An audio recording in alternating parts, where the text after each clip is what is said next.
Hi అందరికీ. ఇది Arunachalam temple.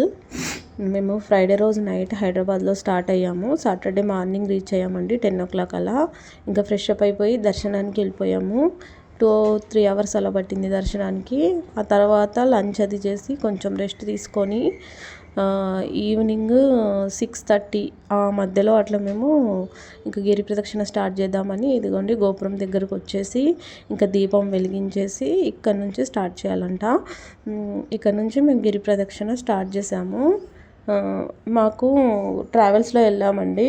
2000 ticket, sleeper class ఒక్కరికి 2000, మాకైతే ఒక 13,000 అలా ఖర్చు వచ్చింది ఇద్దరికి కలిపి.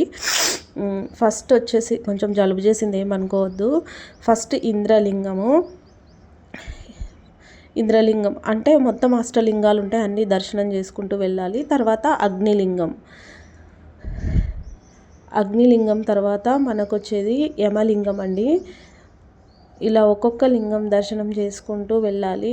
మేమైతే 6:38కి అలా స్టార్ట్ చేసాము.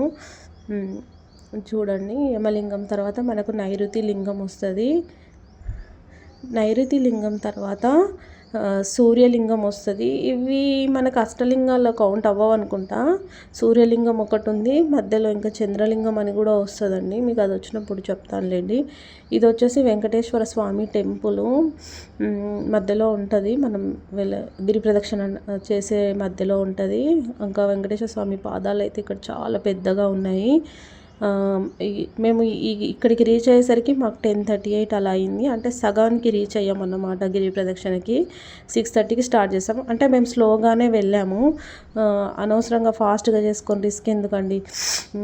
ఇది వచ్చేసి మనకు ఇది చంద్రలింగం.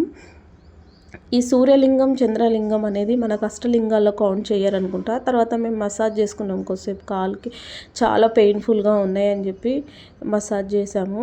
ఇది వచ్చేసి వాయులింగం చూడండి. ఇంకా నేను బయట ఎందుకు తీసానంటే కొంచెం కొన్ని టెంపుల్స్ క్లోజ్ చేశారండి, ఆ పాటికి మాకు 11 అయింది కదా. ఇది వరుణలింగం, ఇది 6th one. వాయులింగం వచ్చేసి మనకు 5th one. ఈ సూర్యలింగం, చంద్రలింగం అనేది మనకు కౌంట్ అవ్వవు కాబట్టి. ఇది వచ్చేసి కుబేరలింగం. కొన్ని తమిళంలో ఉన్నాయి, కొన్ని ఇంకా ఇంగ్లీష్లో కూడా రాశారు అక్కడక్కడ. ఇంకా మనం వెళ్ళి దర్శనం చేసుకోవడం అంతే. లాస్ట్కి ఈశాన్యలింగం. ఇంక ఇక్కడికి వచ్చిన తర్వాత ఇక్కడ నుంచి మనకు ఒక 2 kilometers మళ్ళీ గోపురం దగ్గరికి వెళ్ళాలి. ఇంకా గోపురం దగ్గరికి వెళ్ళి అక్కడ ఎండ్ అవుతుంది అన్నమాట గిరి ప్రదక్షిణ. మాకు 12:38 అలా అయ్యింది, చాలానే టైం తీసుకుంది. ఓకే అండి, బాయ్, మళ్ళీ కలుద్దాం.